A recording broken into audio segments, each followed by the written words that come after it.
Saya ditelepon banyak pimpinan kepala negara yang ingin kirim bantuan. Saya bilang terima kasih. Concern Anda, kami mampu. Indonesia mampu mengatasi ini. Kalau kita bergantung pada manusia, kita kecewa.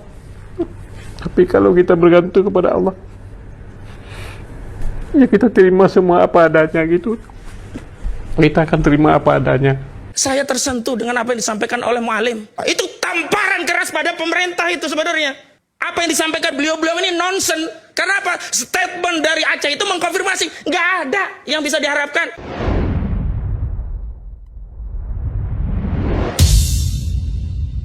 Ada yang teriak-teriak ingin ini dinyatakan bencana nasional. Kita sudah kerahkan, ini 3 provinsi dari 38 provinsi. Jadi situasi terkendali. Saya monitor terus. Saya ingin ingatkan kepada para pejabat semuanya, tidak satu-satu, tapi semuanya. Ada 2 fungsi pemimpin yang paling penting dan ini harus hadir dalam setiap keadaan termasuk ketika rakyat menghadapi bencana. Ya, ini fungsi pejabat yang paling utama itu dia harus menjadi ra'in terhadap ra'iyah. Ra'iyah itu rakyat. Rakyat itu serapan dari bahasa Arab, orang yang diurusi. Maka jika Anda sudah niat kampanye politik ingin menjadi pemimpin, siap menjadi ra'in, ngurusi rakyat, menjadi pelayan rakyat. Yang kedua, ada terminologi yang menarik yang diajarkan oleh Nabi kita. Selain sebagai seorang pelayan, ra'in bagi ra'iyah, bagi rakyat, seorang pemimpin harus punya sikap sebagai apa? Junnah, menjadi tameng. Pasang badan.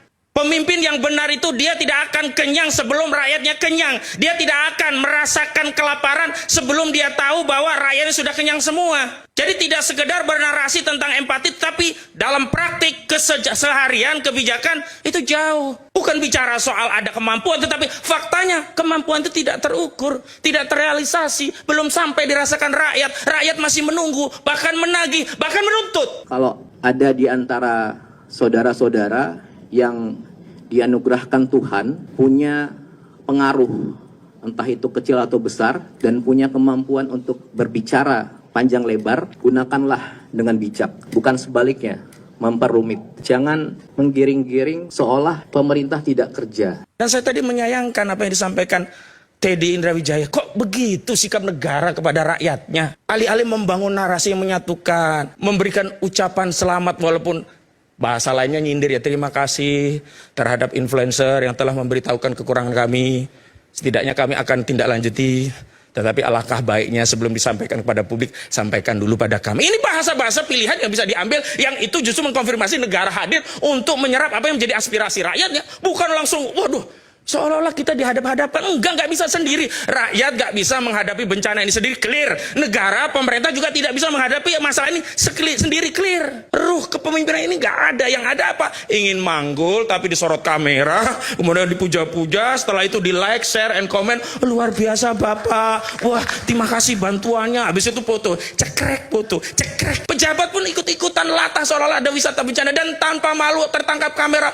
Makan enak, pakai rokok cerutu. Sakit kita ngelihatnya walaupun nggak ikut makan. Sebaliknya juga saya mohon jangan pejabat-pejabat tokoh-tokoh datang ke daerah bencana hanya untuk foto-foto dan untuk dianggap hadir. Ya, mohon sebaliknya kita tidak mau ada budaya wisata bencana. Jangan, kalau datang benar-benar harus ada tujuan untuk membantu. Dan tadi kalau dikatakan pembantu tidak bisa memilih, ya sudah, siapa yang memilih pembantu dipecat. Dia kan punya wewenang. Jangan kemudian hari ini sibuk mencari apologi atas berbagai ketidakmampuan atau setidaknya kekurangan, kemudian masyarakat diminta untuk permisif terhadap argumentasi itu. Pada saat yang sama yang di lapangan sudah menjerit. Saya kira Papua punya sumber energi yang sangat baik dan juga nanti kita berharap di daerah Papua pun harus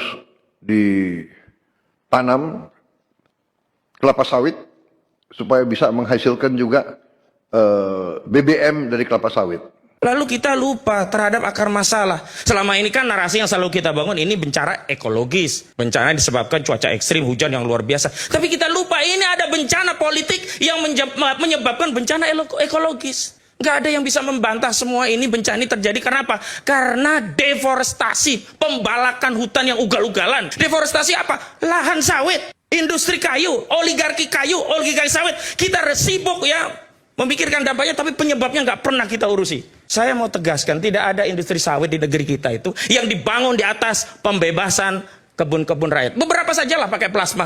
Mayoritasnya adalah apa? Mengambil lahan hutan kita untuk dikonversi menjadi sawit. Saya ingin rujuk data. Pada saat Menko Marifes Luhut Binsar Panjaitan melakukan audit terhadap sawit-sawit ilegal, itu ada 9 juta yang diaudit, terbukti 3,3 juta lahan sawit ilegal. Lalu apa yang diambil negara? Menormalisasi, memutihkan. Apa yang bisa diambil kesimpulan dari proses yang memutihkan ini? Gak ada efek jerah. Makanya apa? Pembalakan hutang itu makin merajalela. Gak peduli dia. Rakyat nanti akan banjir seperti apa? Ya oligarki kayu, oligarki sawit ini tidak pernah